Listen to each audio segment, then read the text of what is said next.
እሺ በጣም ያስደነገጠሽ የተመልካች ወይም የአድናቂ የፍቅር አገላለጽ አለ?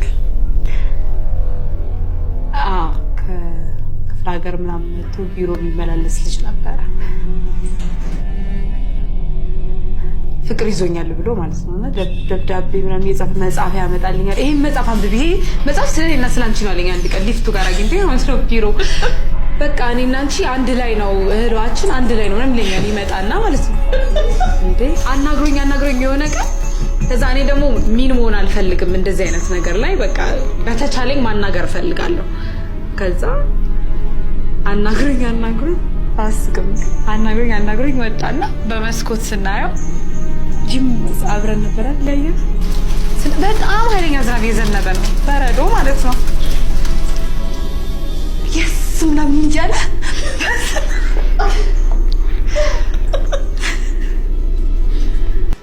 ትንሽ ያስደነግጣል። እሱ ማለት ላይክ ያስቃልም ያስደነግጣል። በጣም ዊርድ ነበረ። እሺ እስቲ ስለ ልጅነትሽ አውሪኝ። የልጅነት ህይወትሽ ምን ይመስል ነበረ? የት ነው ተወልደሽ ያደግሽው? በጣም ደስ የሚል የልጅነት ህይወት ነበረ።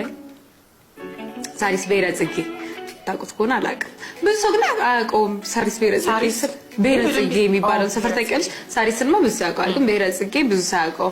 ሳሪስ ሲባል አዲስ ሰፈር ምናምን ነው ሰው የሚመጣለት። እኔ ብሔረ ጽጌ ነው ያደግኩት። በጣም ደስ የሚል የልጅነት ህይወት ነበረኝ።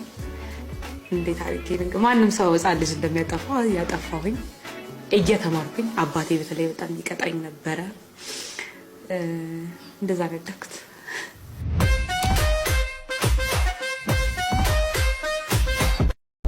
ምን ቀን ነው በቲቪ የታየሁት? ምን ቀን ነው ፌመስ የሆንኩት ብለሽ በህይወትሽ አማረሽ ታውቂያለሽ? አዎ አውቃለሁ።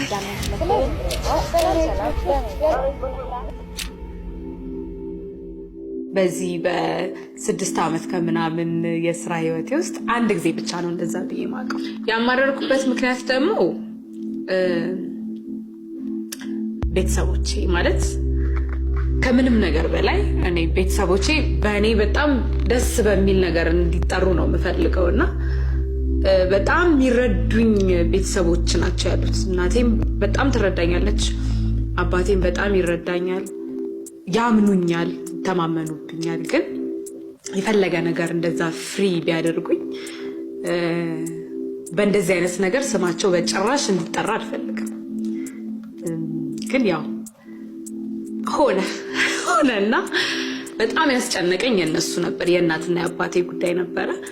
ነገሩን ደግሞ ተምሬበት አለፍኩኝ ማለት ነው።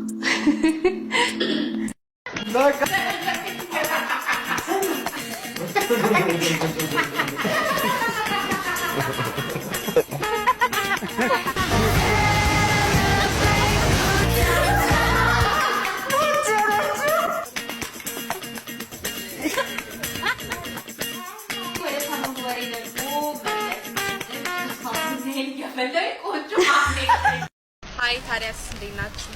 ዳናይት መክብብ እባላለሁ። ሃሽታግ ታይም የሚባል ፕሮግራማችን ተጀምሯል። እንግዲህ የተለያዩ ሙዚቃዎችን ፈታ የሚያደርጉ ምናምን እያቀረብንላችሁ አብራችሁን እንቆያለን። እናንተም አብራችሁን ሆኑ። ይመቻችሁ፣ ፈታ በሉ። አሪፍ ነው እኮ። ቤቲ ክራሽሽ ማን ነው? ከሀገር ውስጥ ልጅ ሆነሽ ልጆኜ ማ የሁሉም ክረሽ ነበረ። እንትና ሳምፎድ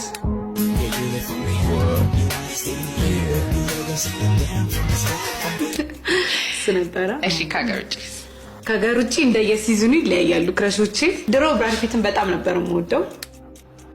እሱን ተውኩትና ደግሞ ብራድሊ ኩፐር፣ ከረንትሊ ኢድሪስ ኤልባ።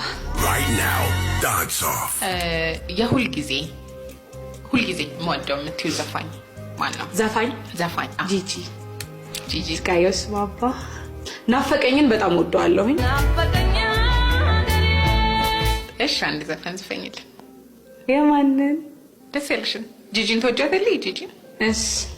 አይኑ ማረከኝ ስል ከንፈሩ ገሎኛል ደሞ ከሞትኩበት ፍቅር ያስነሳኛል ዲር ማይ ላቭ ይለኛል ከዚያም የኔ ፍቅር ስንቱን ቋንቋቼ ከሱ ጋር ልናገር ጉራማይሌ ልጁ በቃ የድሮ ፎቶዎችን ስታይ ምንድን ነው የሚሰማሽ? ቀጭን ነበርኩ በጣም እና የድሮ ፎቶቼ በጣም ነው የሚያስቁ። ማየት ያዝናናኛል። የህፃንነቴንም የሃይስኩል ፎቶቼንም ምናምን ሳያቸው ደስ ይለኛል። ጭፈራ ላይ እንዴት ነሽ? ጭፈራ ላይ አልታማም።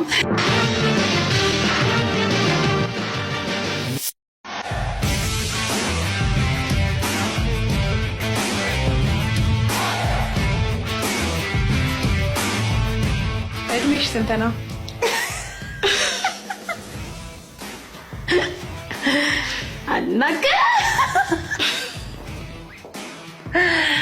አልናገርም ቢል እንዴ አይጠየቅም። አስጠየቅሽ ነው እነዚህ ጥያቄ አልናገርም እድሜን። በኋላ ደግሞ ካልኩሌት ስታደርጉ የዛሬ ስንት ዓመት እኮ እንደዚህ ብላ ነበር ምናምን ነው የሚሉት። የዛሬ 5 ዓመት ትንሽ ኳሶ ስለድሜ ቁጥ ብለሽ የተጸጸትሽበት ነገር አለ? እኔ በጸጸት አላምንም።